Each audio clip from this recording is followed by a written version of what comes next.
So basically uthini ngobuhlali? Ubuhlali inyoka. Imimoya. Inyoka ubuhlali emhlophe le. Kuningi khona ngishisa iblue and white.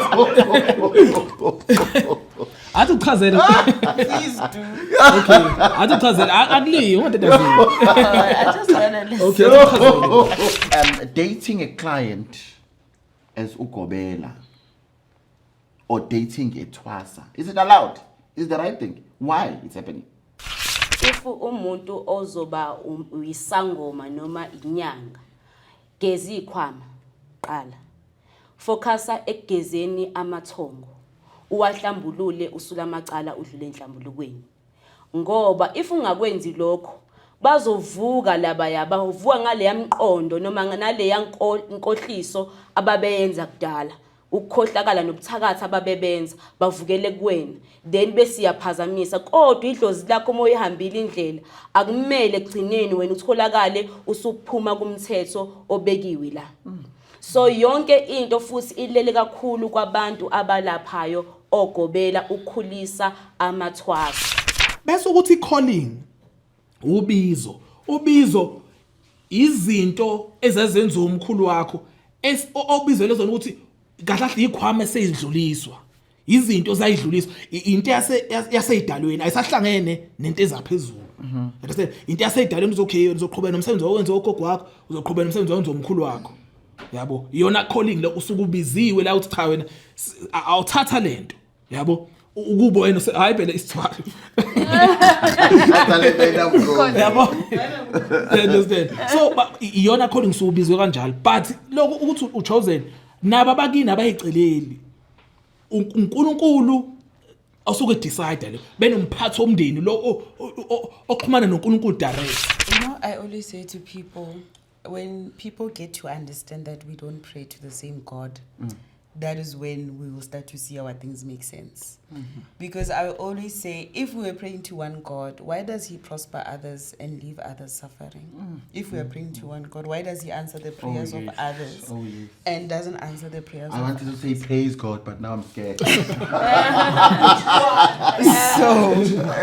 I'm scared. So I always say to people, as a black person or Wanamoya, or if you do believe in African spirituality, you have to pray to what your ancestors prayed to. The things that they show us in our dreams, it's what they prayed to. It's up to you to continue to do how they did things to open your luck. Ladies and gentlemen, welcome to another interesting episode of Munchies and Thoughts. Your host, Chef Patanani Mbata. Hello everyone, welcome to another interesting episode of Munchies and Thoughts. My name is Patanani, I am your host. This is an episode where we're just talking. It's been a good year, and I want to say thank you to you guys and to my Munchies, of course. So this one, I was just gonna bring random questions. And we are just talking. Okay. And to my Munchies, Happy New Year. Beautiful Christmas to each and every one of you. Ni pepe, ni buye, ngunyaka lozayo, sisathandana. And I want to say thank you so much for your support. Our Facebookers. Guys, we're sitting on 201,000 followers on Facebook. I want to say thank you. Like, honestly, I really appreciate you guys. And everyone nothing on my own, oh my darling. And of course, Chef is busy writing. That's why January I'm not even shooting, because I need to sit and write. Because in March or April I need to launch that book. So you guys need to come looking stunning. And yeah, when fact succeed. Anyway, let's talk about this thing. Dating a client as ugobela or dating a twasa. Is it allowed? Is it the right thing? Why it's happening?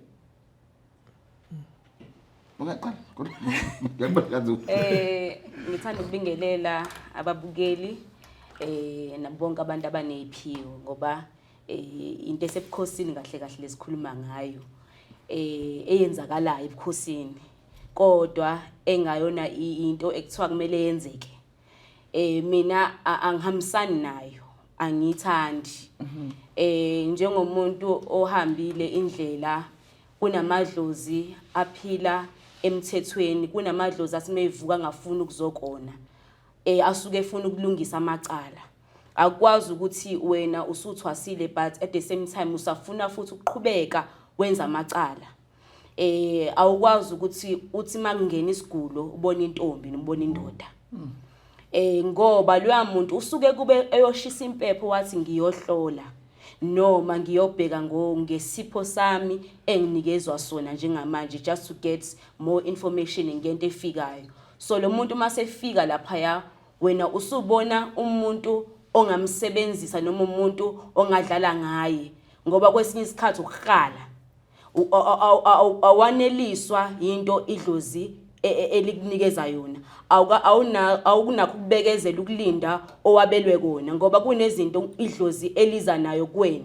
Kunamadlozi ayeshadile azokunikeza ummendo mase kufika isikhathi. Ngisho ungathwasa for 2 years, mhlambe uzothatha 10 years uzothola umyeni. Kumele wenze into zabunake umsamo lapha abantu uphilise. Awukwazi uphila impilo ezimbili, idlozi liyakuhlelela ingakho likutshela ukuthi uzohamba uyongena esigodlweni esithize. Kulula futhi libuye likutshela ukuthi kunomuntu so and so oyombona ngenyilanga ozofika la ekhaya noma nihlangane ngendlela. Hayi kodwa usuzofika ethi ungena la ngenxa yokuthi uzolashwa. So leyo nto ukuthi wena usuyasuka manje usubona indoda noma usubona umakoti ukuthi lo muntu usengaba unkosikazi wesibili. Ngoba kuze kuthiwa unkosikazi wesibili ngoba ikhona lento vele efuna something.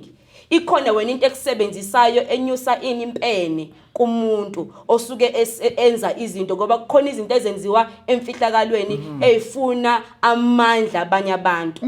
So kunezimfihlo ezenzakalayo, kunezimpande abantu abayithathayo abangamele bayithathe. Fanele iqale kube khona imigezo yamathongo ukuhlambulula idalwa kuyima umuntu azazi ukuthi ubheke kephi ngoba uzothatha izinto only to find ukuthi manje usuyona umsamo usungcolisile wenza leyo nto. Wow. Umsamo usuwonile kusamele uhambe uyowenza inhlawulo ngembuzi noma ngenkomo ukuthi wena ulalisa umuntu emsamo wamrape walala naye wamenza intombi wamsebenzisa wamthatha wathi lo umfazi wami ngoba wena ufuna ukuthi kujabule wena usuwonile umsamo sekuyicala. Iyinto eyenzakalayo and ngathini ngiphasa kabuhlungu ngoba uthi wena uphilisa abantu. Udokotela like odokotela esibahambayo uyafika lapha uthi hayi ngizokhipha izinyo. Udokotela ngeke asaloke ethi udokotela akayi ukuthi manje ngoba efanele akhiphe izinyo usazokubuka namanje ukuthi umi kanjani. Ustika kulelazi inyazo likhipha anginikeze imedicine into ezokusiza ukuthi wena ngalamaphilisi qhubeke ekhaya uyolapheka nogobela fanele lapha ingane amnikeze isikhwama sokwelapha. Hayi ukuthi manje lo muntu fanele abuye azoba islave socansi la ekhaya. So wena wenza into eyiphutha kumele ubhekisise umsamo uzazi ukuthi ngubani kodwa nje isikhwama sedlozi musa ukusingcolisa bekezela ulinde into owabelwe yona kuphela. Wavela wayiqeda yonke inkulumo. Nami mama uthi bazothwasa kuwena bafana nezingane zakho. Kufanele ukuthi mawulana kufanele ukuthi ulale nengane yakho ezalayo. Yabo. So nama ngokuphasisa lokuthi abantu belale. Yabo. Sengahluka khona ke ukuthi bayaganga veleke nje. Yabo because khona abantu ukuthi umuntu uzothi kuze ukwazi ukuhlola ngizokufaka lento kodwa ingena mhlawumbe ngocansi yabo kuze ukwazi ukusebenza kuze ukwazi ukuphakama into yakho igodlo zingcolile yabo khona ezihlambulukile nje yabo ayivumelekile vele uganga especially abantu basebenza ngethunywa nani ifuna ngathi basebenza ngento eclean but khona lezi obona ukuthi nogobela ke nje yabo ufuna inkanuko yabo nezinto zakhe vele even ishilwane zakhe ezomthwebulo sometimes mayisenda kubantu zilala nabantu mayezikuyena vele nayo uhleze engazelele lento le yabo so nje angifuqa manje nami angikuphasisi cause ingane zakho lezi yabo so mawulala nayo kufanele ukuthi ulana ingane yakho izalayo yabo ukuthi bayakwenza abantu ngenhlose ezihlukile nabanye So I'm gonna approach it from a different perspective because I saw twice, and I wouldn't label myself as a Govela, although I do mentor other people and guide them in their journeys. But I will say that as spiritually gifted people, we are sent people that we are meant to heal, but we end up getting into relationships with them. With my own experience, most of the people that I've dated, at the end you get to see what this person was a patient. And how will you know that this person is a patient? You guys would get together because of the romantic attraction, but less than 1 or 2 weeks you will get to see the ancestral side of this person. Would see they're also a spiritual person. They have a childhood trauma, they have a parent wound, and all those things. And because you've involved all these romantic feelings, you get to neglect the part where you're supposed to help them.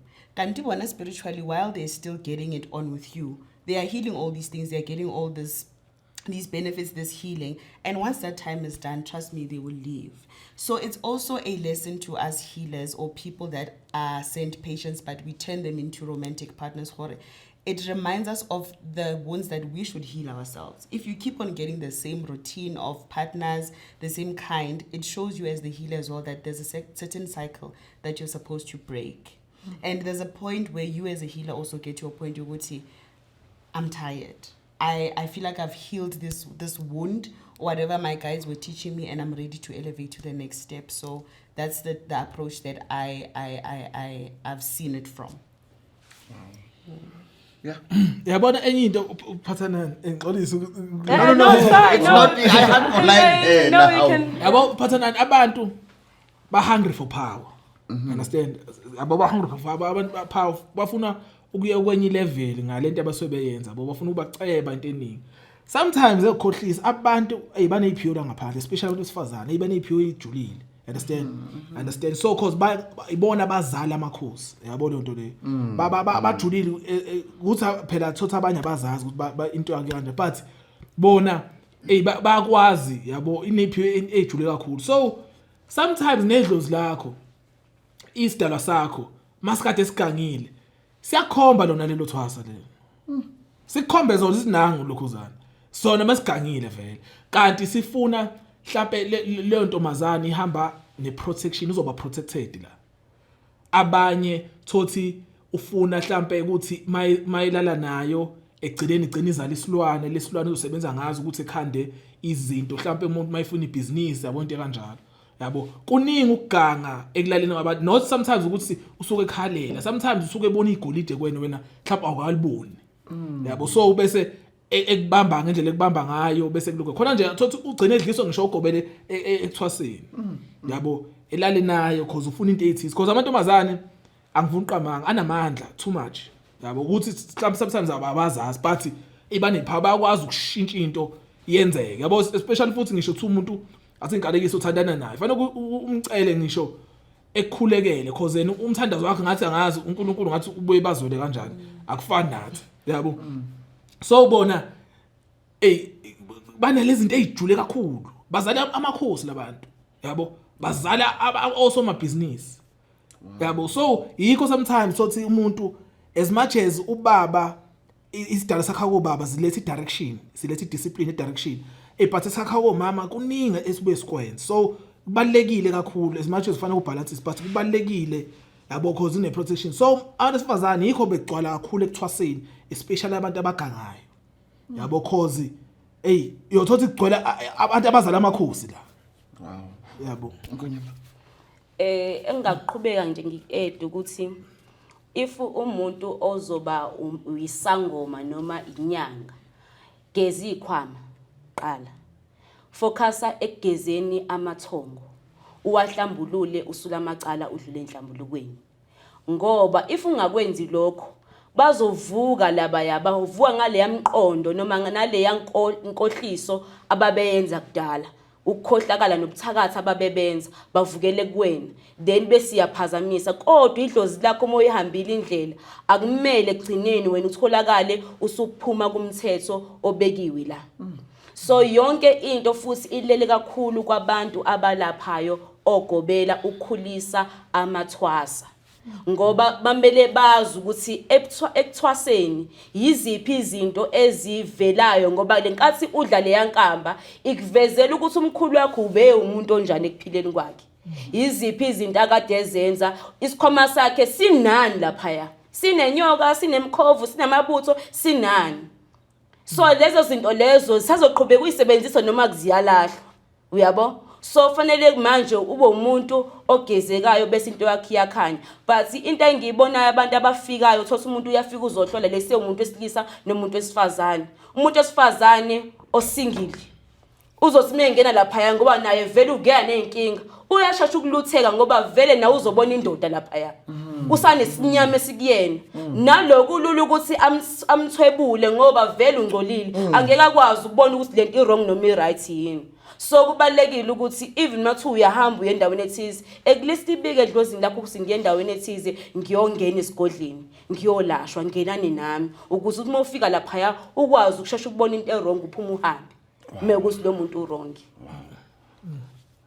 So now uma kuthi okay fine ugobela uyangithanda uyangishela then bese ngithi mina kuyi hey asilinde ngiqede umsebenzi kwenziwe yonke into maybe later on singaqala lendlela le is also that allowed or not allowed? Not allowed. Akwazi ukuthi angakushela esigodleni. Ngisho udokotela abalapha abantu naturally odokotela abagcotshiwe abalapha abantu abanikeza amaphilisi uma efika lapha uyena uzokulapha uqedile ngawa yikho enye into because akwazi ukuthi anganginikeza ama grandpa wena useyajika futhi athi yazini ngicela ukuthi masusindile ubuze kumina khona sokhuluma. Angifani nina nalabo dokotela besilungu nina ngathani kwazi ukuyiphatha. So abo sekuyicala sengibuyela kulo muntu ke vele onesiphiwo sekuyicala ukuthi uzomlinda phethule bese uyajola naye. No akwazi because manje wena shuthi kahle la ukhohlisa idlozi lakho kahle la. Ukuthi ekuthengazi ukuthi lo muntu awunendaba nawe uyingane njengabonke abantu abazothwasa kodwa egcineni usuyamjikela useyabuza la ekhaya usezoba intombi noma uzoba indoda. So akuseyona into right. Uyabo? Yabona kodwa sometimes ke nasesikoleni yakhandwa ama agent. Yabo? Yakhandwa agent. I-agent ugobela ebona into engane ukuthi mhlawumbe ebona ithizeni ukuthi uhlobo luni lwengane bese elala nayo. Yabo? Mayilala nayo leyo ntombazana izohamba ilala nabanye abantu. Useyifaka lento ukuthi ibe agent. Yabo kuze ikwazi ozolala nalento mazana isabela kuyona zonke izinto ulala naye into zakho mayithwebula zisabela kuyena understand ube agent i-agent ikuyibona ukuthi ayinelisi ngisho ayiphi imiliyoni nosuku ngeke uyinelisi agent mhlawumbe untombazana uyi agent yabo ngisho ungayenzelani ngeke because ikhonto efakiwe ovele efanele igijime yabo. No comment. I don't have that experience. So tell me again now. Okay, fine.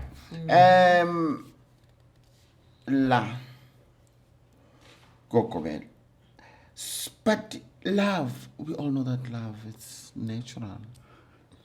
Love is patient. Love is beautiful. Okay, fine. I'm going to go to maybe sesehlangana emgidini.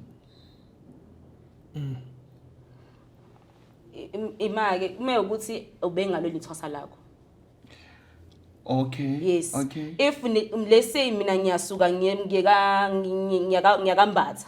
Umbatha ugobela somewhere. Angazi ngithathise umbatha. Sengiyasuka ngiyakambatha ngiyongenelela ukusupport noma ukuletha amandla nami ngeswe okuzobe kwenziwa lapho. But asazani siyahlangana ngoba ngizwe ngomuntu okhona sesiyafika sesingena la kambatha umbatha mesebona uzobona umakoti nami mhlawumbe kube khona lawo ma feelings so manje la ayikho into eyicala eyenzakalile ngoba umbatha ubengalona iswasa lami angimazi umbatha ngiyaqala ukumbona. Yabona enye into futhi fanele sinake yabona into yothando vele bayajola umakhosi yawagiji. Yabona nawo uthando luyi agenda yabantu abadala bakini. That's why abanye abantu mabe thothi yena uya ngothando kanti kune agenda behind scene edalweni zakini. Understand? Mhlambe zifuna ukusizakala kuloyo muntu. Yabo wena ujethi uya ngothando. That's why hlezi siklesha inyama nespirit. Yabo sometimes ke khona athothi umuntu ngiyaganga mina. Yabo mhlawumbe ngiyaganga ngibona intombazane inesiphiwo sokuthi ingangigada cause uNkulunkulu sometimes akaphanishi endaweni if kunomntwana wakhe. Akabhubhisi leyo ndawo. So into azoyenza wena wenze njani? Idala zakuzinga pointela umuntu cause ifuna ukuqhubeka nokuganga kwakhe uze lo muntu ezojola nawe. Majola nawe awathekeki. Yabo kodwa mhla wacasuka wamhlumeza sizeni wahamba kusala amathuna uyashizila nawo. Yabo so nalento yothando iagenda uthando awumele ubuke nje ubuke lona kuphela bese ucathi kusekuthandisa kuningi behind the scene. Yabo le nto le. I feel like in spirituality, love is a strategic game or mission or agenda. It's never about these romantic feelings that we want to have and make it all soft and whatnot. Being spiritually gifted or being the chosen one, your life is already an assignment. It's like course, it's like being of royalty. The relationships are arranged. You will know, you will be told if someone is your person. For example, they go as far as telling you when you will meet your person, what kind of bloodline they come from, what their name is if they are very specific, and the time in your life where you'll meet. You'll be told maybe you'll meet your soulmate when you're 40. Then you'll know your dating life throughout all these years. It's just you healing patients, you playing, you fooling around, but you know your person will come at this time in your life. That's how spiritual love is, because there's a specific assignment of two bloodlines merging to pass on the gifts that they formed, that they feel like if we merge these two bloodlines, the next generation will be 10 times stronger. That's why sometimes the relationship that you have with random people, they won't succeed, or maybe the pregnancy won't succeed and things like that, because they know that you can't form this bond with this bloodline. We want you with someone that we feel like will continue the work if you are spiritually gifted and chosen. Okay, now, anything you want to say? Okay. Idlozi liyakwazi ukunikeza umuntu ongenabo abantu abadala. Just because they want ukuthi ebukhosini bakho awungaphazamiseki la kulobukhosi lobo. Akumele uphazamiseke uzokunikeza umuntu ongenalo idlozi at all. Ongaparticipate even though enayo information, kodwa into abazokwazi ukuthi into azoza nayo iprotection, ukugada abe nawe akweseke kwena yonke into eyenzakalayo. Even ivuko idlozi uzokunderstand ngeke athuke, uzoba namandla. Ayamandla ukuthi uyalapha but uyakwazi ukuthi abhekane nabantu obalaphayo, abhekane nezinto eziqhamuke eceleni. Kodwa ayi ukuthi manje nje uba uzovusa idlozi avuke lo mona ngoba lakhe idlozi alivuki ngalendlela. So akakunikezi idlozi alinikeza umuntu ozofika acindezele la. Fanele umuntu ozokwazi ukumela noma ngathiwa akanawo amathongo but likhona idlozi elibusake na but akalaphi. So liyakwazi idlozi ukunikeza umuntu onjalo. Yeah. Uqinisile nje kakhulu because kahle ekugcineni siyajola nokujola but kune agenda behind. Yabo siyajola nje ukujola ngenhliziyo but ekuhambe kube neagenda yabo because maningi ama-agenda khona ngisho abathakathi abahlanganiswayo bengabathakathi nje. You understand? Befuna ukuqhubeka le agenda yabo. Khona abahlanganisayo ukuthi ba right, bahlambulukile ba right, bane agenda yabo. You understand? Nabade yesho ukuthi nobukhosi futhi ukuthi uphinde kuqhubeke. Yabo into kanjalo. So ngale kune agenda yabo but mase sibuyela khona ukuthi ogobela abaye because mawuzothathisa umuntu vele uzoba an advantage wena. Yabo so musu ukuthatha leyo nto bese uyisebenzisa ngaleso sikhathi because ezinye ingane zovuma because zobona ukuthi uma engavumi shuthi ay uzongiphambisela into zami shuthi ngeke ngiphume kahle yabo khona ugobela ukuthi ushela intombazane inqaba intombazane uyoyicindezela iyoziphuma. Yabo so ubona lo muntu uthi banenhliziyo ezimbi kanjani abanye. Yabo so nje kunzima. Okay, now let's come here. Matsep, you mentioned spiritually gifted and the chosen. I heard you well. What is the difference? So In It's this- for all of you. Okay. It's just that I'm starting with Matsepo because she mentioned So that. I believe that every bloodline or every generation, let me say generation, will have someone that's spiritually gifted, that is chosen, that is spiritually inclined, and the one that has a calling. Wow. That person can be one person out of everyone. They feel like, for example, in my generation, I'm the one that accepted the gift out of everyone. And I feel like almost all the gifts came to me because no one is answering the calling. No one is accepting that they are the chosen ones to maybe prosper the family, break generational curses. No one is taking on that work. No one is practicing their prophetic gift and. But even though we see how this thing runs in the bloodline, you'll find that one person that takes all the work and say, you know what, I will carry this cross on my shoulders. So you have to have everyone that has a role for these different roles. That's why you'll find that there's your cousin that you know, no, this one is very prophetic. There's a one that you know, no, this one ufilwe mosebetsi wa bongaka, the one ukbula and heaven domba and twasa and whatnot.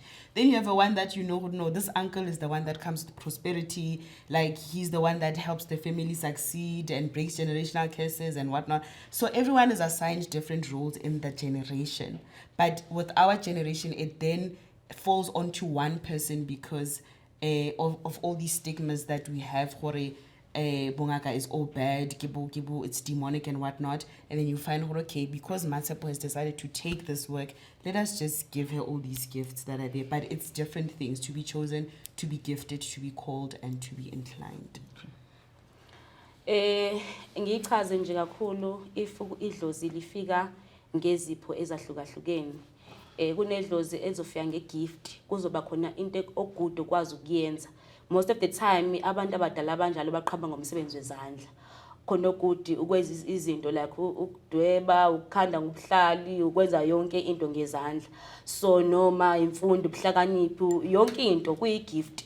Kufika ngendlela ehlukahlukene, but mokuthi ngempela uhamba namakhosi kunezinto ezivelayo ezumsebenzi wezandla ezazenziwa abantu abadala.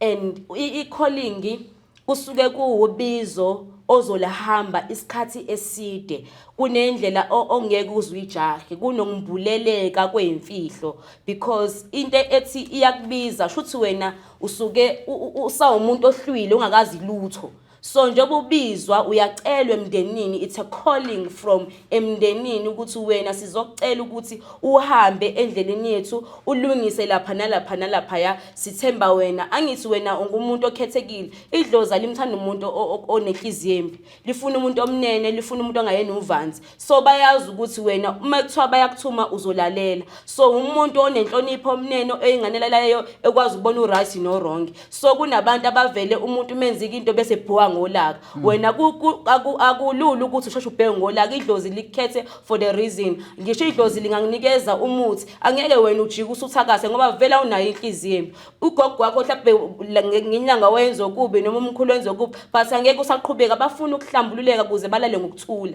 So badinga umuntu ozosiphatha kahle lesi sikhwama aqhubeke ngoba kwakumele nabo benze njalo abakwenzanga, so benza amaphutha. So sebefuna umuntu ozoyilungisa lento, isikhwama asiphase kahle, angabulali, angathakathi, aqhubeke abe ngokukhanya lesi ngathini umsamo uhlanzeke nje ekhaya.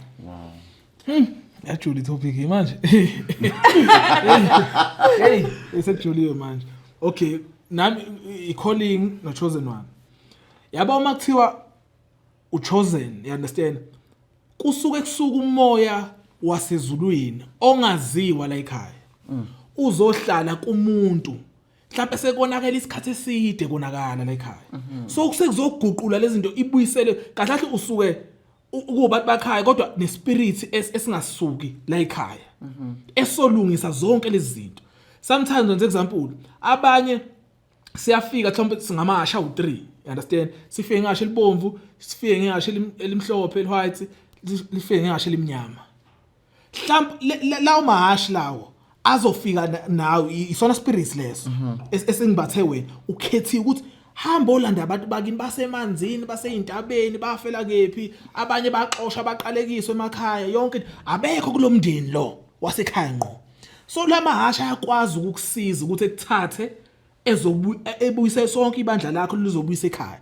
Iyashi limhlophe litshengisa direction, hamba namajazi amhlophe ukuthi litshengisa direction ukuthi ithini idirection yokuya ekhaya yabo bese ukuthi elimnyama liqeda ngezithwalo cause lona liyangena ngishiba umnyameni liyaqeda nje umuntu onehashi limnyama usuke good eqedeni imoya emibi izithwalo understand elibomvu liyalapha njengokuthi ugogo mhlawumbe wagcina ekulimaza thothi izinto zababeyisebenzisa zaba zagcina uphathwa amakhanda uphathwa ilapha lezo zifo elimhlophe understand but zothatha bonke lelibandla nibuye ekhaya mase kusekhaya ke bese ke sesendleli bese ayahamba wona understand sometimes mayehamba nami ahamba kumini kodwa kwabhlungu cause usuwajwayele khona umuntu uthi ubumsiza ngalamasha asehambile yena utshela ukuthi wena usakhulekela ngalendlela le kanti asehambi ijeni siphelile understand lapha qhamuka khona abantu bethwaleke bebothi phela ba understand lamasha ukuthi abaleka kangakanani so bagcine besithebula abantu abanalawo mahashi yabo kodwa yabo understand cause leyanto ibhlungu mayehamba kodwa soyithiphelile njena into esingayenza lapho soku uchosen ukuthi uzowenza leyonto kuphela emhlabeni emva lokho masusekhaya sengiyakubona ukuthi bathambe emabhizinisini noma hamba osebenza noma qala izinto noma ilokhuzana but wena mawusuka kujeni ungaze utshela ukuthi umthandazi inyanga yini cause uhamba nalamahashi understand masufika ekhaya usuku ukhethiwe ukuthi uyolanda lelibandla le elahlala phandle bese ukuthi calling ubizo izinto ezazenza umkhulu wakho obizwe lezona ukuthi kahle ikhwama eseyidluliswa izinto zayidluliswa into yaseyidalweni ayisahlangene nento ezaphezulu understand into yaseyidalweni uzokhe uzoqhubeka nomsebenzi owenza ogogo wakho uzoqhubeka nomsebenzi owenza umkhulu wakho yabo iyona calling lo usuku ubiziwe la uthi cha wena awuthatha lento yabo ukubo wena hayi phela isithwalo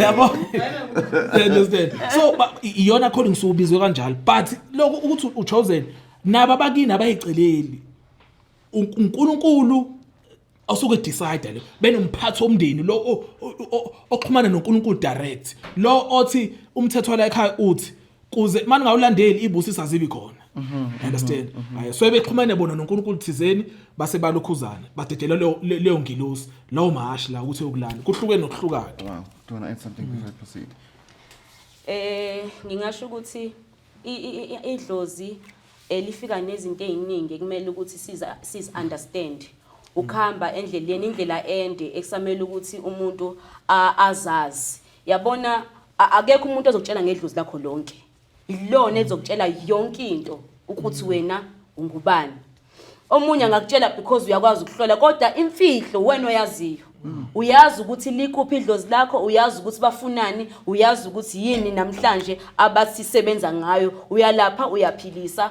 wenze njani so kunendlela idlozi elifika ngakhona but hamba kulento abakunikeza yona do you want to add something before I proceed I heard now ukuthi kunamadlozi alibele is it possible then and then guys were showing ukuthi amanye amadlozi alibele athatha kancane to do things to forget no like to give you things okay. That's why mele gcine esizwe ngegroup nan okay yabona ngakhuluma no talk she will talk after you okay yabona khona amadlozi aganga emhlabeni understand ayibulala enza izinto ezwrong kuhlukumeza abantu yonke into lawo madlozi siyabona shebusuku aboshiwe abanye asemgodini amanye esemajele noma wena uphupha uboshiwe understand maketanga yabo lawo madlozi mawufika uzophahla kuona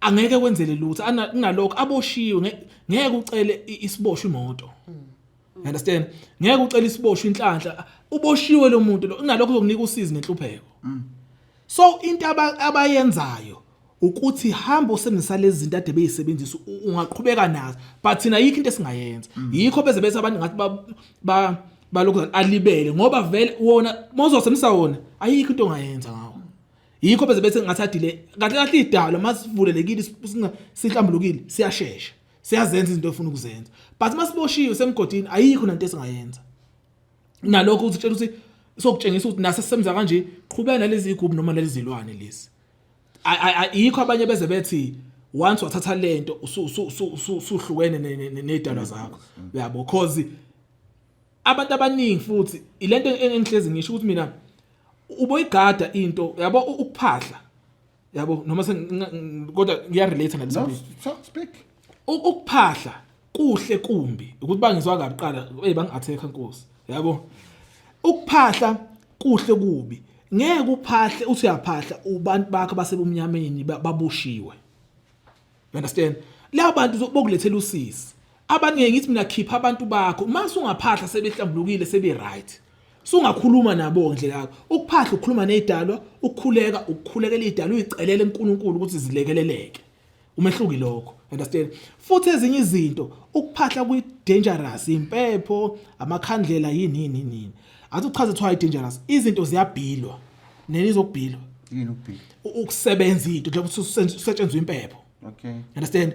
Yabo lezi zinto lezi njengoba zisetshenzwa amakhandlela ini kuyakwazi ukusebenza uthathe neBhayibheli usebenza uthathe neJesu usebenza bese ukhanda isilwane uthi sigqoke lokho bese ifika kwena ephushweni uphupha lelo bhayi uphupha ini mawusebenza kuba mnyama kakhulu. Understand? Cause kubhiliwe yabo yikho ngeke ngithi abanye sometimes makusekumnyameni ngempela kumele uthandaze. Okay. Yeah. Let me hear Matsebo. You know, I always say to people, when people get to understand that we don't pray to the same God, that is when we will start to see how things make sense. Because I always say, if we are praying to one God, why does he prosper others and leave others suffering? If we are praying to one God, why does he answer the prayers of others Oh, yes. and doesn't answer the prayers I of wanted to say praise God, but now I'm scared. So, Yeah, I'm scared. so I always say to people, as a black person or Wanamoya, or if you do believe in African spirituality, you have to pray to what your ancestors prayed to. The things that they show us in our dreams, it's what they prayed to. It's up to you to continue to do how they did things to open your luck.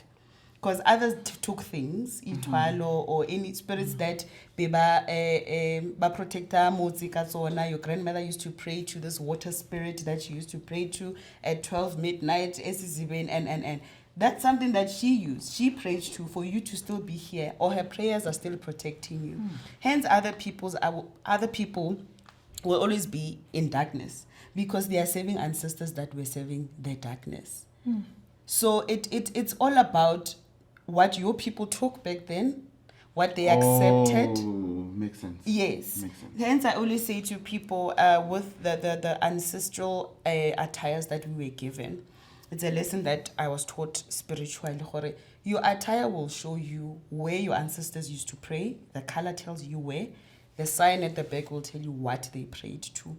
So you can't take Ijazi, for example, that has a moon and go pray at the water during the day. A moon is something that appears at night. It shows that you're someone that must pray at night because the person that's giving you that attire used to pray at night. So it's all about understanding where your ancestors come from, what they used to practice, and if you still want to live the wealth that you feel like they should open things for you and give you, you must practice their ways. Otherwise, if you pray a God that is like created by other people, for example, God of the Bible, it works for certain people because that's their God. But you will find out when you pray the same God and and nothing is working out because your guides at night show you good to know, Tina, we want a This is green, how, yeah, just a green and go to a waterfall. That's how you work, but you ignore that message. You continue to do something that doesn't work for you. So my thing is that yes, there are ancestors that took dark things, and unfortunately, it's generational things. You find that my bloodline, I'm still protected by the prayers of my grandmother that used to pray at 12 o'clock midnight, where now your guides are people that used to practice darkness, and it's a generational curse. That's why he's saying, there should be a time how because I always say, no one was brought onto this earth to suffer. That's a lie. Every one of us should prosper. You understand? But the prosperity comes in knowing which God you pray to and which God works for your bloodline. If your ancestors practice darkness, trust me, you still have to break those bondages because the blood that runs through you is the blood of those people that used to practice those dark things years ago. Wow. I think that's why we find people going for it. Anyway, over to you. Okunye futhi okuye kwenzeke kwesinye isikhathi idlozi esuke likwembatha lingibatha kakhulu ngenhlupheko elahamba vele kungekho kahle empilweni. And manje sebefika manje sebezofuna ukuthi wenze izinto abahluleka ukuzenza. Uzokufuna inkomo, akufune izigodle eziningi egcwele akazange asakhe enhlobo isigodlo. Then usekufuna isigodlo ugogo nomkhulu mhlambe zu6 lezi godlo. Uzokutshela ukuthi lesi sane. Then wena udaliwe uNkulunkulu ukuthi uzophila emhlabeni, naye wadalwa uNkulunkulu ukuthi uzophila emhlabeni, waba ne role ayidlala. Wena what is your role? Ngoba ukuzalwa kwakho kunento eyigift eyalethwa umdali wathi wena mntwana uyophila, but wena you need to find yourself ukuthi yini wena ogudi kuyona beside calling, yini wena ogudi kuyona. If wena idlozi lizofika usa lost ukuthi ufuna ukwenza nemhlabeni because uNkulunkulu ukudalile, ingakho leli lithi idlozi lami if emhlabeni ushone unedlozi focus edlozini kuphela, ezulwini uNkulunkulu unecala because ukunikezile impilo kumele ukuthi uyiphile, yini wena oyenzileke ekuphileni kwakho wena self. So kumele wenze izinto ezu2, ufocusa kwi-calling, ufocusa kuwena self ukuthi yini wena othandayo ukuyenza. uNkulunkulu mhlawumbe akunikeza ukuthunga, mhlawumbe ngoba nakusekhona leli dlozi usuyashiya la mshini usufocusa edlozini, usunecala uNkulunkulu. So kumele uphile impilo ezimbili. Yes, sulamacala there is okay, idlozi liyakuthemba, kodwa eNkulunkulu naye mele ukuthi akuthembe ngoba ukudalile usuye khona into ayilindile kuwena. Kumele bekhona into nawe ezoba ushintsha abayokhumbula ukuthi kwakhona umuntu la ekhaya owayenza ukuthi nengane emeyizala ithi ngifuna ukufana nogogo wami wayithunga. Enedlozi at the same time enamabhizinisi ugogo, nami ngizowenza amabhizinisi. Ibhizinisi angeke sithi ibhizinisi ekulapheni ibhizinisi into vele isikhwama amandla esimfihlakalweni. Ibhizinisi into esungula manje uzoqala into engakazi yabonakala emhlabeni. That is a business, that is a gift from uNkulunkulu. Wena umuntu nomuntu une gift yakhe emhlabeni, but abantu sebeyawashiya ama goals namana nezinto ababelwe zona uNkulunkulu, bafocus kakhulu edlozini bese umuntu usiyajika manje ngoba akasazazi ukuthi yena ngubani. Usenza izinto eziningi la emngomeni, useyimali usiyayichacha kakhulu ngoba inhlupheko iyavuka nalo yakho ngoba angeke azeze nekho konke, kodwa uNkulunkulu ukunikezile ukuthi wena uzoba usomeone, uzoba izinto ezimbili, uzoba udokotela uphinde ube udokotela wesintu, ube udokotela lapha abantu abagula ebhedlela. So imali uzoyithola la kanje, kodwa mawuzobheka la angeke uzuyi-enjoy imali edlozi. Enjoy ngoba kufuneka umsame engene, kufuneka inkukhu engene, kufanele uhambe okay. Imali edlozi awungeke uzuphile ngayo, angeke uphile imali edlozi, ngeke ube isicebi ngemali edlozi ngaphambi uma khona izinto ezivusile. Kodwa natural idlozi nje oliphahlayo angeke likunike konke, but when you need to think ukuthi yini mina uNkulunkulu engayiprove kuyena ukuthi emhlabeni khase ngibeka angizange ngenza ukuganga, ngayitshela ukuthi ngifuna ukwenza into ethize. Wow. My munchies, I hope you are still enjoying my beautiful guest that is sitting with me. Of course, it's just a bonus episode, but I was not expecting this, but she's. Anyway, now, ukuboniswa nokwembulelwa kuhlukana kanjani kule? Oh, kuthi khona ngifuna ukuphendula ngapha. Oh, ungaphendula lokho bese uqala. Yabona ukhulume into ejule kakhulu, emnandi kakhulu, yabo. Kuthi, yabo kahle inhlupheko nezulu into ezihlukile lapho. uNkulunkulu wangadalela ukuthi sihlupheke. What my understand into eshilo wayengadalela ukuthi sihlupheke. Ngeke ungene izulu nenhlupheko.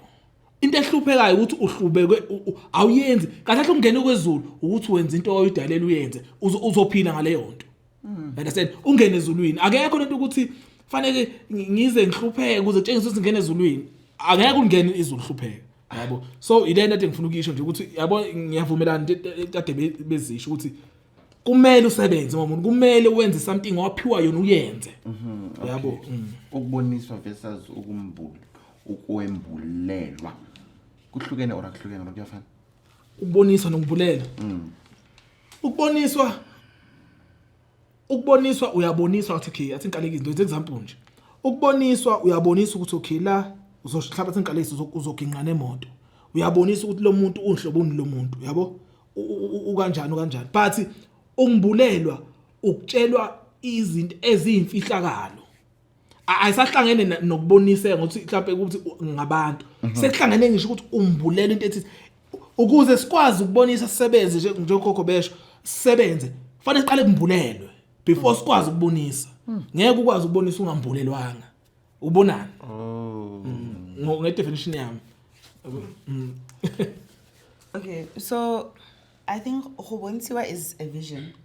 Kwembulelwa is a revelation. Okay. A vision is being shown things that either happened in the past, present, or future. Wabontiwa. Revelation is something that will awaken you or elevate you.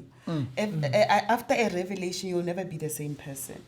It has given you some sort of truth that you also see, hore, this life that I've been living is a lie. Or it will reveal to you something that was done ages ago in your bloodline. For example, hore, khonale, a grandmother that tied all the females in the family not to have kids. That's a revelation, because after that you'll never be the same, because it's either you have to act, you have to stand up and break that curse and do something different so that a new thing can happen. A vision is something that you are shown to warn, to pray for, to stop, or to also enlighten yourself. Let me just put it like that. Yeah. Ukuboniswa kusuke kunesithunywa esiphila kwena emzimbeni egazini idlozi asekhaya elikhombisa into ezayo, elikhombisa umuntu ongenayo, liyakubonisa ukuthi lo muntu ufike no 1 no 2 no 3 lade suka khona ukhulume wathi kuwena what ngawe kuma friends akhe noma emndenini njobe ngena nje akakasho lutho, but usubonisiwe ngayo ukuthi lo muntu lo akalungile. Uphinde futhi uboniswe ngento esazokwenzeka eyisifo la ekhaya, uyizwe ufike ebuthakathaka usho ukuthi la ekhaya ngazi sikhona into eyisifo ezokwenzeka, uba novalo ushawa manje kwenzeka izinto eziningi, bese kuya umbulelwa amadlozi wonke la ekhaya. Hayi ukuthi kuzoqhamuka lo muntu yedwa ngenyanga kuqhamuka ugogo, ngenyanga khona amakhehla ahleli phansi egqikini akhuluma nawe azongimbulela ukuthi yazi ukuthi la ekhaya khona amawele, uxaye amawele awobani la ekhaya khona umuntu owayezalwe embethe, uyambuleleka ngezinto ezimfihlo zala ekhaya. So kuzofika abantu abahlukahlukene bekutshele bakutshelelana ukuthi njengoba wena usaphila, batsheleke laba abaphilayo ke kanye nawe ukuthi kunento kanje la ekhaya abangayazi futhi abangayinakile, especially leyo nto yenzeka kakhulu abantu abangenawo umsamo noma abangawunakile. Kube khona umuntu ozombulelwa ngezinto zala ekhaya, kufika amakhehla nezalukwazi ukuthi la ekhaya sinobungoma la ekhaya. And la ekhaya sisonta kwamanye amasonto kodwa la ekhaya sinomungoma, but ayenziwa leyo nto ngobani.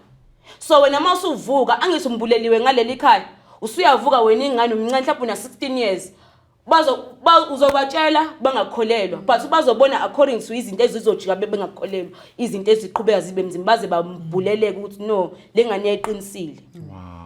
Wow. Let me move. Ngiyajikisa ke manje. Hayi shubile. Ulego, wena wathi umuntu oyisangoma umphathwa kune thread. Fake amabhayi akuyichazeke namhlanje because ngaleya la ngowayichaza ngama shockhead, but namhlanje ubuyi akuyichaza. Yabona hey ayasuka inkulumo eyinkosi ngayi sedlulile. Hayi yeskhathi. Yabona yikho lento ade ngisho ukuthi kunzima ukunderstanda into ungakaphumi kuyona. Kunzima ukunderstand ukuthi umfundisi wakho benimanipulate kanjani usasonta lapho. Uqala ukunderstand usuphumile usuthi hey usekubulele nezinye izinto ukuthi yazi lapha kanti ilento kanti khamba kanjeni, understand. Omunye umuntu ongamtshela lapho laphana ningala nokula kuthiwe ngisho ukuthuka nile ngisho ukulu, yabo. So lento yama dread ngisasho namanje, yabo, umphathwazi kungcono babakhona bangifakazela ukuthi nabambulela abaye bazothi omunye wambulelwa olwandle, omunye wambulelwa kuphi eintabeni, understand. Kodwa uyena mphathi ke masuhambe kakhulu ngomngomo ugcina ufinyelela kuye. Phela nami yabo sometimes mina akusho ukuthi mayimbuleleke mina bese ngiyaconclude. Mhlawumbe kuzohamba kulokho engibona abantu ukuthi hawu nazi lo muntu uyaqhamuka kanje bese uyabona ukuthi nangu umnikazi ngezenzo nezibonakaliso zabanye abantu, yabo. Usubonza yazi sometimes uma umbulelwa wedwa ukutshela ukuthi hey yazi ngathi sengilohlanya la, yabo.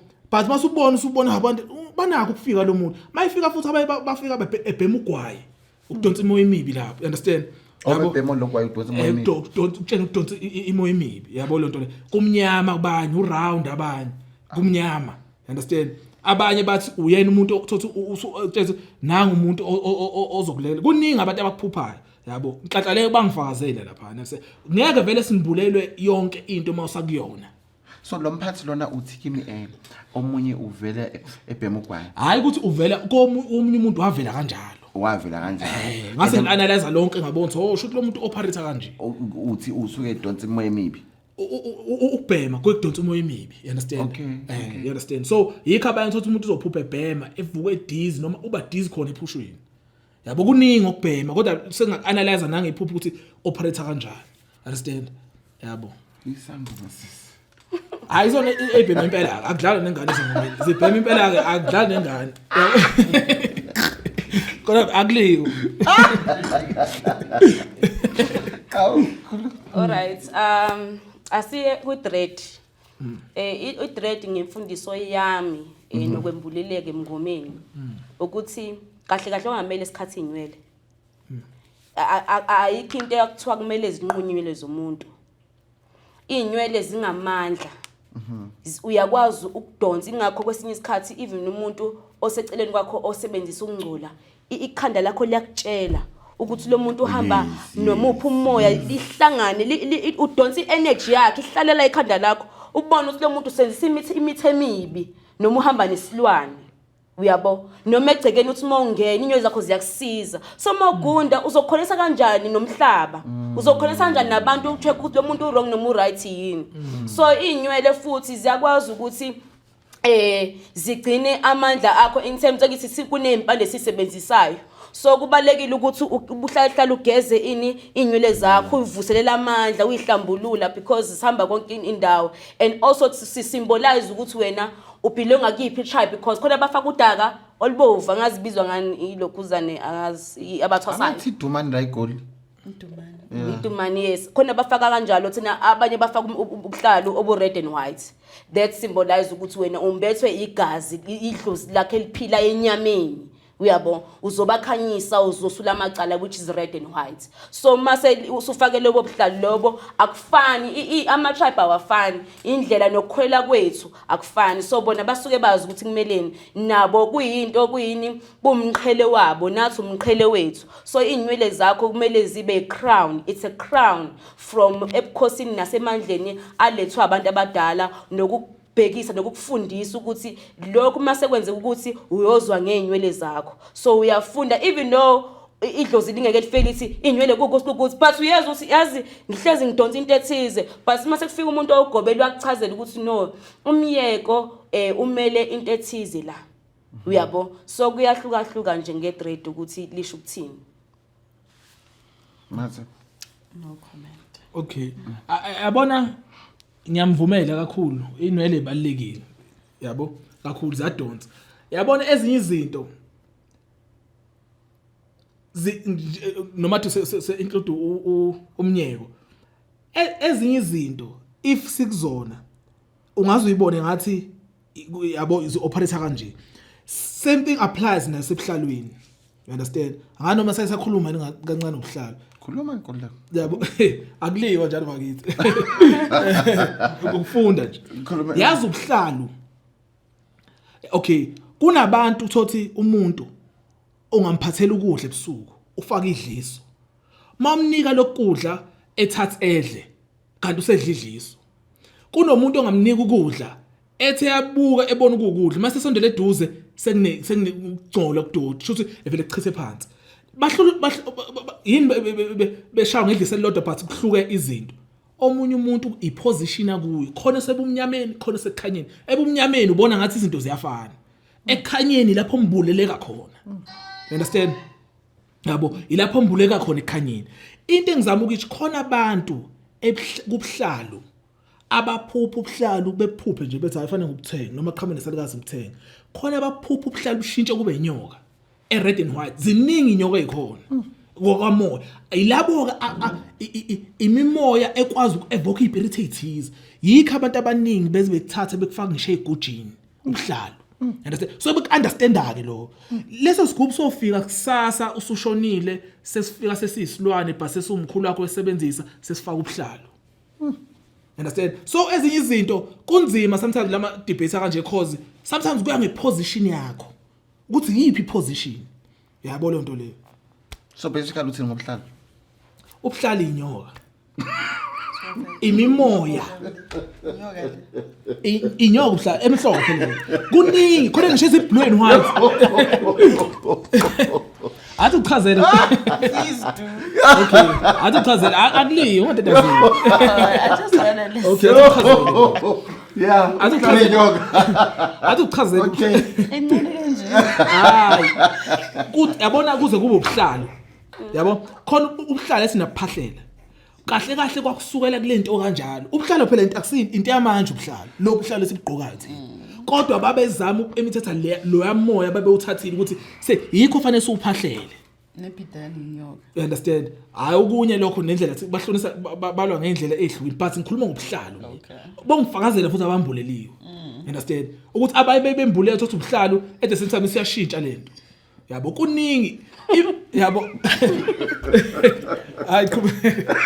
Hayi kuningi usaqhubeka. cha ngiyathi ukuthi ezinye izinto kuya ngeposition mfuqa manga yabo sometimes singayidebate into but mina ngibile position ebumnyama ngaba futhi ngabe position but ngiya understand uzu understand ngisho umuntu ukuthi yazi indlela yokuchaza kanje nami ngayengachaza kanje ngayengayitshela ukuthi lokho nabe ubuhlalo ngifakile obuningi futhi ubuhlalo ngifaka ngokuhlohlona kwawo understand but ngokuhamba kwesikhathi ugcina ukunderstand yikho bekufaka igujini uma ucabanga into ehlambulukile 100% bengafaka esigujini So bewufaka inyoka wena. ayigubhini khona isebenza ngalo ufa ubuhlalo imoya ethize eoperator ngespirit esithize ngaleso sikhathi osifunayo into kanjalo But What was the question?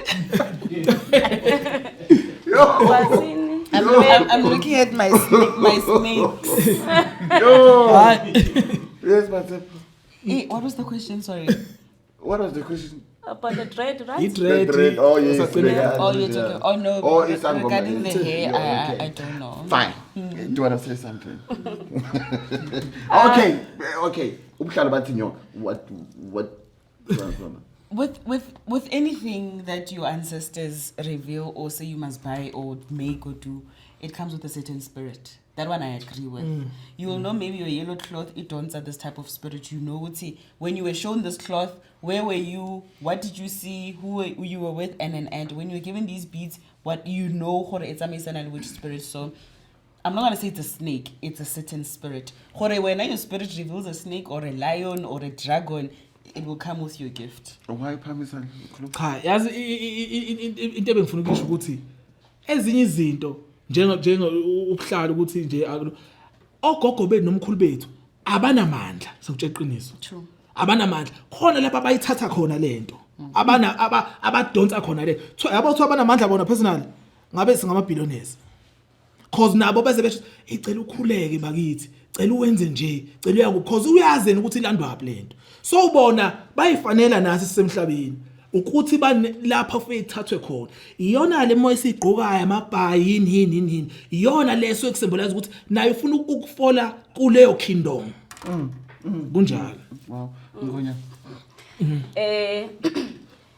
Ubuhlalo mesuke simbulelwa bona abantu abadala basuke begcoba ngamandla ayimfihlo yabo bayazi ukuthi emanzini yini ababekholelwa kuyona kukhona ababekholela kuyinkanyamba inkanyamba iyangena emanzini ingene emkhathini phezulu ihambe phezulu bayazi ukuthi mangasuye lapha ya ukhuluma 1 2 no 3 ikhona into engenzeka kodwa ukuze lesasilwane sikrecognize faka ubuhlalo obu blue obani naku ubuhlalo obelonga kuleyankanyamba so wena uzobonakala ukuthi uhamba nami because ufaka ubuhlalo engithe bahamba nga2 angithi buyahluka thothi i-design yakhona ithi 1 2 noma ithi 2 2 lo 1 2 2 usho ukuthini uyoxhumana nalo yamoya uzophila ngawo nizohlangana kanje akekho umuntu wesithathu ubuhlalo bakho buvezwe kukabili so nawe uzoxhumana nalo yamoya nibe babili and akekho umuntu omele azi yonke into ngalo muntu okhothama kuyena Yabona ukuthi ungiphendulile waqeda nje. No, that one Uyangivumelana it's nawe? true. We agree. Yes. Yes, but we do agree. Hlaba phephela omunye umuntu Yes. angathuka bethi ufaka inyoka yabo. that's what I was saying. But Ukuthi ngisuke ngabadibi. yeah. You specified it to be jazz. you specified it to say it's a snake. Yeah. So it's like you say Kubuhlungu. all the beads are snakes. No, just say they reveal Akubuhlungu, a specific spirit. Ilento engishilo ukuthi ilento engishilo iqala ukuthi ogogo bethu abanamandla. Yes, they Ogogo bethu bathanda balanda something. Le ubuhlalo kwakusymbolize uqale lezi nyoka lezi. Ilento engisho njalo. It's the only thing they took is snakes. Imoya ziningi khona blue and white khona yellow and green khona ziningi lezi nyoka uthi okwambulela ngazo uzobona ziningi. My question is, are you saying the only animal they used for these spirits is a snake? You can't have any other animal when it comes to beads. Are you saying it's only snakes? Ukuthi basemlaza inyoka kuphela 100% Only. 100%. Okay. Amajazi khona ilwane lethe amajazi akhona amajazi nemoya khona ilwane khona izinto eziningi ezenziwayo kodwa ubuhlalo It's a snake. anaze nayibona ngisho inyoka ezi black and white niphupha nje black and white. No, we don't. We don't disagree. We just want to know saying beads are snakes only. 100%. Okay. You want to say something before I proceed? Okay, okunye futhi kwesinye isikhathi mhlawumbe abantu bebesaqala uhambo. We all dream of a Big 5. Yes.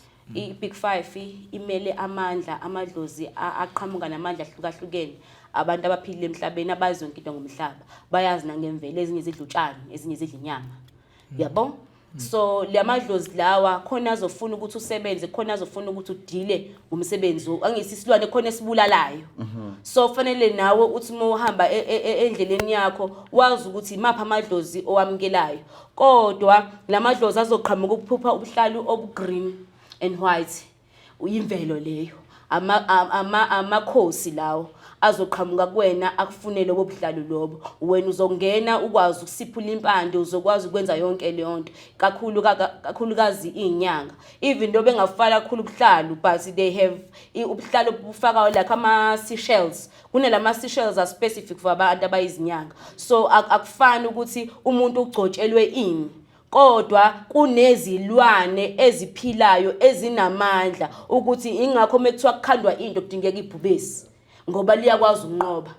Mekudingeka inyoni funeka ukuthi umuntu ehlele phansi ngoba umkhandile kudingeka ijuba ukuze umuntu umgadle umdlisi khona kwazi ukuthobela. So kunezinto ezikhandwayo. So kahle izilwane zisetshenziswa abantu abadala kakhulu nathi abantu abaphahlayo sifanele sihambe kuleyo ndlela yabo ukuthi okay babengena emfuleni babeya eintabeni khonani inukhozi inyoni whatever enzakalayo emanzini amamamedi laba wonke umuntu uphupha imamedi baphupha amamamedi imamedi simgqobisa ubuhlalo obublue wena nje lo moya usuhleli kwena ngqo usuzoba paralyzed kakhulu ngoba umzimba wakho uzohamba ube nama complications thizeni ngoba khona lo moya okwembethe kodwa awumbesi njengoba wena udaliwe uzoba nenkinga emzimbeni uma umbethe inkosazana.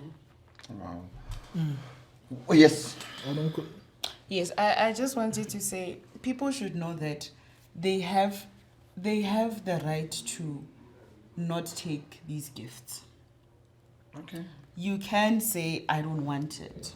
You do have the power to break yourself from these covenants because there were covenants that were done by your great grandfathers and mothers and.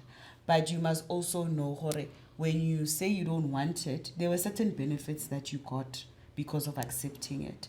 Hence, there are other people that your prophecy gift is fading away because you stopped going to these places, you stopped going to the water, you stopped praying, you stopped wearing these the attires that they show you.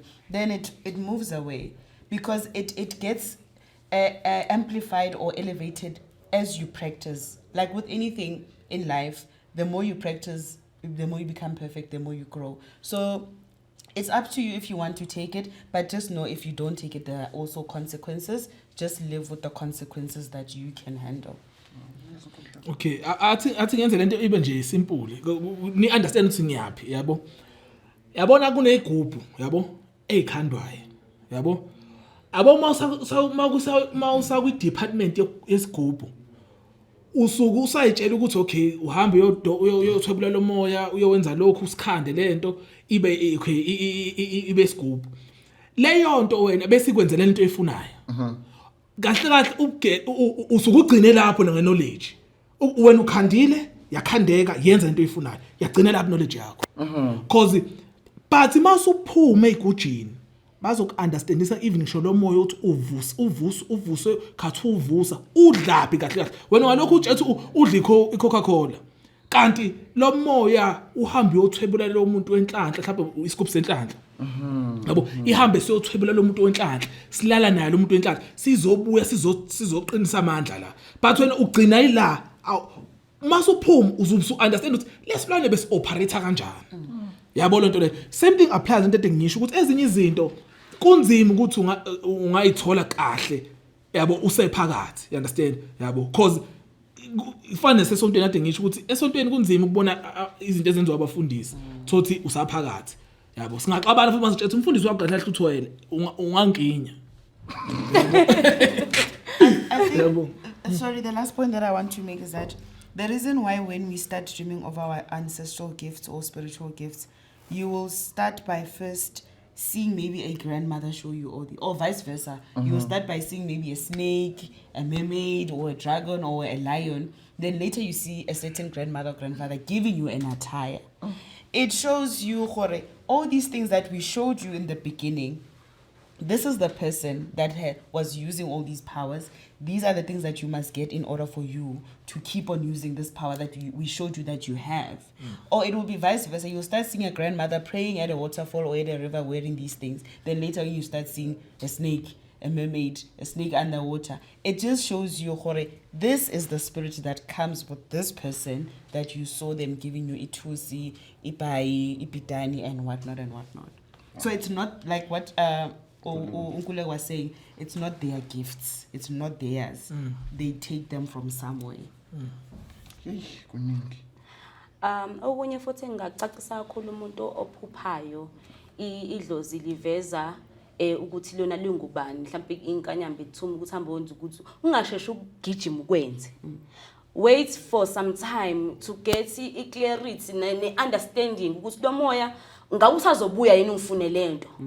Ngabe kuzokwenzakalani if kuphela u4 months ingayenzi leyo nto not ukuthi idlozi uyalahla but ungasheshe ukwenze manje usiyagijima usiyakwenza kanti awazi ukuthi mhlambe lento izofuna wena izothatha wena manje usuyahamba emhlabeni so mhlambe wena umhlabelo thizeni you don't know so kunezinto kumele ukuthi mekuthiwa umuntu uyathwasa okunye ungasheshe ukugijimele but pray about it ukuthi naku umoya othize ufika kumina because ingakho kuthiwa moka uphupha vuka uphahle ukhulume nedlozi lakho ukuthi ngivuka nento kanje ngabe ngempela le nto eyiqiniso na ngeke ngize ngiyenze ingakabi into eyisiqiniseko ukuthi kufanele ngiyenze so ungagijimeli ngoba angeke uzwazi ukuthi uyifaka kwini and ingakho ni even intwaso angeke ugijimele intwaso mina took me 4 years ukuthi ngamukele intwaso because ngamphupha ogobela abahlukahlukene kwaze kwafika isikhathi la into yami yafika athi ngqo nangu ugobela futhi angizange ngimuzwe kamuntu yangithatha into yangibeka ngqo phakathi uyabo cause ngangiphupha ngiyasho usemhlabeni kwenzeka izinto eziningi abantu abadala awukwazi ukuthi ngingaphupha umakhelwane olapha engimazi ukuthi unjani fanele athose semini so baningi ogobele ngibaphuphile so ngingazinika isikhathi ukuthi no if lento kumele ukuthi egcinene ngithwase ngizothwasa and ngizongifika and lizongikhipha la endlini lize lingifake lapho lingifaka khona but I will continue helping people ngalendlela kumele basize ngakhona so ngiyalo umuntu othi namhlanje uphupha inyoka ama lion in khuleka ucela ungibuleleka ukuthi kahle into yakhe iyapi uba kahle wena yini ozoyenza la uzoba isangoma uzoba inyanga uzoba mthandazo noma nje uzobasulela amacala futhi ave ngikujabulela umuntu omezowenza igobongo ngoba idloza alicindezeli kakhulu ekulisi uyabageza ayi ukuthi uyababalekela mina igobongo ngiye ngithi wonke umuntu kumele alidle ngoba usuke ugeza abantu bakini usuke ubambulele ukubahlambulula uvusa inhlanhla la ekhaya so kubalekile ukuthi umuntu egcineni igobonga alenze yes okay inkuleko why makuphahlwe ngotshwala nawo khona why ngabe amadlozi ethu or labantu abahlayo bebephuza okwenzakalani I don't know yabona umbuzo right loyo yabo yabona athi ukuchazela enye into ke ngizoba diphanyana bese ngilokhuza No problem. yabo No problem. yabona khona nathi bezenza lezi zinto yabo khona igubhu noma ilwane eyiphahlelwa ngendlela ezithize. Understand? Mhlawumbe isigubhu samabutho fanele kuwenze ngisho isiZulu uwenze futhi ngisho ufake ngisho ugologo ziphahle mhlawumbe ekseni mawufuna something uphahle lezilwane ziphuza ugologo lezilwane ziphuza utshwala lezilwane. Understand? Yabo so leso silwane usicabeleke kuphena usicabele kuwe so emzimbeni so wena njalo nawe umuntu ogcina uthanda utshwala so cause kufidwa lezilwane so mawushona wena ungena emzukulweni wakho uzofika eqhubela lapha egcine khona uzophupha utshwala uzophupha futhi ephuza uzophuza futhi yikho ngisho sefuna ukuyeka kungayekeki cause uselawulwe ispirit. Understand? So kunento ekanjalo eqala lapha yikho thina ngeke ngithi mina yabo mase userious ngempela ungafake emsamo cause sometimes mawufaka emsamo usuka uthi kophuza ubala ekhaya mase phuza ingane yakho uzothina. Yayibona lento le kodwa kunendlela ukuze bengakukenyi yabo ofanele uzenze yabona lento so utshwala kahle kahle usukela lapha abanye sebephuza abasathandi yabo causini ilezi zinto lezi zayisetshenziswa umkhulu bethu especially amabutha wonke amabutha ayethanda ukugida utshwala la. Understand? Yabo nezigubhu zakhona yabo into kanjalo so iyona challenge leyo. So kuphahla ngotshwala basically niphahlela lezilwane lezi nisenibekela lezilwane lezi zabo umkhulu bethu. Ukuthi ke omunye umuntu usenga understand useyetshelisa umkhulu wakhe kanti umkhulu wakhe besebenza ngalento. So uma kuphahla ngotshwala kusuke kwenzela izilwane. Is that what you saying? Hayi ukuthi kusuke kwenzela umkhulu ngokwakho. Okay. But umkhulu usuke esebenza ngendaba yesilwane. Uyangizwa? Ngiyakuzwa kodwa kancane. Okay, athi ukuchazela. Kahle kahle usuke uphahlela zona ilwane. Kodwa ezasithi umkhulu wakho because khona izinto ezayisebenza ngotshwala. Kahle kahle emhlabeni ayikho into ofanele ube addicted kuyona ungakwazi ukucontroleka. Utshwala ungaphuza but ukwazi ukucontroleka. But once wasa-controleka, fanele there's something wrong. Sengambabutho. There's something wrong because fanele ukwazi ukuthi okay mangiphuze ngiyakwazi ukulokho. Into uyenza ngeorder. Ungayenzi kuze ugamanxe. Once kwagamanxa there's something wrong. Okay, ma'am. And not only with alcohol, but anything that you are shown to use to do your prayers or hopahla or to call whatever spirit is what those people also used to use to call that particular spirit. Hence, some of us, hona le baba bedikisang pepo, babang kisnifi, babang kimetsi fela, babang kitlazia, you know. So whatever they used to do, they will also teach you for you to command or call the spirit that we gave to you. These are the things that we prefer for you to use. My spirits left and right. Godam. Engakusho nje ngokuphahla ngotshwala. Alright, umkhulu njengoba dethi kunamadlozi ayesebenza ngemoya eyomile ukuze ithola amandla ukuthi yenze something like high.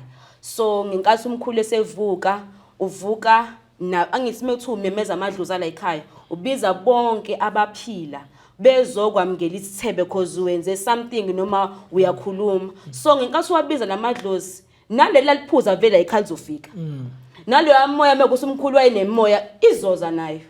So la uhlanganisa bonke abantu bala ekhaya ukuthi kwakhona isilwane esasiphuza sizoba khona ukuthi ugogo wala ekhaya wayephuzela uyaziwa ngisho wonke umuntu uyazi ugogo wayephuza ngeke angafiki. Oh, so basically lokutshwala nabo obalaba abayiphuzela iwine njengomchef. Ukuthi nawo bekuthola okuzobajabulisa. Yes. Because angithi ngenkathi ushisa impepho because akwazi ukuthi ungaphuza umuntu ungakambisi. Fanele uqala ushisa impepho bese uthela phansi because uyalizwe lelaphunga uzokwazi ukulalela. Ingakho mekuthiwa isidakwa ukuze usikhuluma indaba siphuzise. Ukuze sihlale kuwena sibuye njalo because isidakwa sathanda kuba khona utshwala. So sizokwazi ukubuya silindele sikwenzele izinto ngoba siyazi ukuthi siphuza kuwena. Uyabo uyasinakekela kahle kahle. So lo muntu kubalekile ngisho isinemfu ugogo la ekhaya ubebhema kuyazwa ayindakayedwa bakhona nabanye abangasekho ababesibhema isinemfu. Not ukuthi ugogo isinemfu simenze ukuthi angazi kanjani abanye thosi ukhipha stress omunye simenze ukuthi idlozi isheshe liphakame kuyena because amadlozi ayashesha ukuthi aphakame kakhulu ngoba into ekwenza umzimba iphazamisa idlozi iyadlukuza yabo ukwazi ukuthi usheshe ukwazi ukuboniswa ngaleso sikhathi into isheshe idlozi ngoba idlozi selivukile already. But nje eyotshwala ihlanganisa wonke amathongo bese kuba khona idlozi lamanzi elifuna utshwala obutsakile.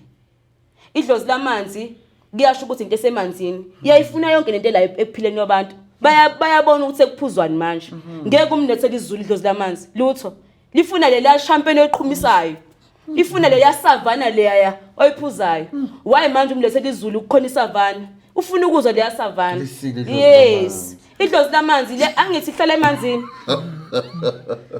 athi umuntu hayi ngiyongenzela inkosazane iladi ngeke kodwa kube khona izulu lapha sesingaba khona izulu ngaphela usuku bemeza amadlozi ekhaya kodwa ngeke lizoshiya izulu liye lapha ya kuleya crown yakho eqhumisayo o mawethu yakho lapha ya ifuna le yanto. Thank you so much. Yeah. Hayi ngiyamvumela vele hayi ukuthi ngiyaunderstand lokuzana yabo enye information entsha kumina yabo ngijabulelayo enhle yabona enye into futhi lokwamawayini nini sike kwekuvuswe even ngisho uhlala thothi uzovusa umuntu owangaphandle mhlawumbe njengabelungu abelungu babe operate kanjani understand babefuna owayini yikho sometimes sifake elokhuzana nezipoku thothi isipoku sayo siyayishaya elwayini leli yabo cause yena umvusile usebenza kanjalo yabo lana into engizama ukuyisho ukuthi ayikho into engenzeki ka black and white ukuthi wena fanele uunderstand ukuthi lezi zinto zenza kuyakhanya yini ukuthi futhi problem esishayile thina yini sesi akunqena namhlanje abandlela sesidideke ngayo emhlabeni akunqena namhlanje uzokuthiwa khona umuntu othwele uthwele lo muntu mayethi uthwele unemthwalo empilweni unemoya efakile engabhilongi kuyena lo muntu uzokuthiwa uthwasisa izithunywa uhlambulula abantu ungamhlambulula kanjani ungcolile kodwa uthi uyahamba ngempela uhlambulula uthi uyahlambulula naye sadinga ukuhlanjulula sesizwa ngabantu abakanjalo so that's why information isidida kakhulu because even shabathakathi sebenezwe futhi bangenile ayikancane understand so into kanjalo. Let's close the show. Word of wisdom. There's a thought that I had while he's talking, but No, you can start on yes, that. I think people should learn to understand that if your ancestors point you to me to help you, you must know that they agree or they also used the similar spirit that I work with. Oh. So when you go to someone, you must know you're actually going to I don't want to say bow, acknowledge the spirit that person was. If I work with the water spirit, a certain water spirit, the people that I take to the water, go the spirit that I go to, that particular water body that I was assigned to work with. If they are allowed to go there. That's why there are patients or clients that I'll never take to the water. Every time I have to take to the water, they postpone, they cancel, something comes. It shows what it will never be a successful trip because whatever spirit that I go work with there doesn't or the things that they come carry. That's why there are people that don't work with water at all because but my word of wisdom is that people should understand the spirits that they are accepting. Take your time, like Coco was saying, to understand what is it that you're taking. If whatever you're taking or accepting, you see light, you see prosperity, you see progress, I say go for it. Rapela mujimu wa gago. Stop praying to a God that you see working for Patanani, but when how morapela hago sebetsege because each and every blessing or prosperity or gift is bloodline related. We don't share the same gifts or our things will never open the same if we think we're going to serve one God. So find your God, find yourself, and you'll be okay. Thank you. Yes. Yeah, mina engakusho ukuthi umuntu umela focus edlozini khohla umjolo umyeni uyofika noma unkosikazi uzofika mase kufanele and understand ukuthi wena ngubani idlozi lakho lisebenza kanjani and akuyena umuntu akubona bonke abantu abazolapha abanye bazosula amacala nje kuphela bese impilo yakhe lo muntu iyaqhubeka and have a goal as well, ngoba if you don't have a goal empilweni uzohlupheka ngoba imali edlozi angeke wenze yonke into ngayo. So kumele ube ne gift ofocusa kuyona into oyithandayo ezokwenza ukuthi ujabule, because edlozini kuningi okwenzakalayo, uzoba stressed, uzibe ngasileti yakuhlukumeza, ingakho abanye gcine sekusebeshiya kanti no akafocusanga kwakhe. Basi ngiyacela nje ukuthi emakhaya nina into enjalo makhosi. Wow, thank you. Okay. Yabo into engayisho mina ukuthi yabo emsamo. Uyigadi into oyibeka emsamo. Yabo amadlozi akuwe. Wena owanika idirection ukuthi sekhanyeni noma siqhubele ubumnyameni. Ungavumeli nawo exishe ilwane, exishe nemoya bayibhede. Cause emsamo ubalekile ukuthi ufakane emsamo. Mawufaka utshwala emsamo, ungakhali ingane yakho mayisiphuza. Cause lapha nofaka emsamo, khona fanele iphuze ngayi la. Mawufaka ugwayi lapha emsamo, khona fanele ibheme ngayi la. You understand? Akusho ukuthi ugogo bebhema bephuza into be right. Yikho bezocela ukuhlanjulula. Mase ehlanjululo meaning ukuthi useyaphuma kulezo zinto. Usumfundisa wena ezinye idala kumele uyifundise ukuthi sesiphila kanje. Uboshiwe lo muntu wazalela ubunyameni wafela ebunyameni akabazi ukukhanya, wena fanele umfundise ukukhanya. Understand? So fanele ukuyigadi into wena idirection yakho, wena ukhetha empilweni, alikho idlozi ezokukhethela, wena ukhetha ukuthi siyapi. Mawufuna ukukhanya uzokuthola ukukhanya, mawufuna ubumnyama uyathola ubumnyama. Idala ubala kabi, wazi ngisho ukushintsha uyithwebula uyikhande zenzele ukuthi zisebenzele wena uwede emndenini. So ayikho into engenzeki ngedalo ukuthi zokutrenisha zikusabise uthuke na ugcina utatazela wenza izinto, kanti fanele uqine edirection yakho nokubekezela. Thank you so much. Oh, my munchies, I hope you enjoyed this. I'm so tired. On that note, it's a wrap and good night. Oh, so tired.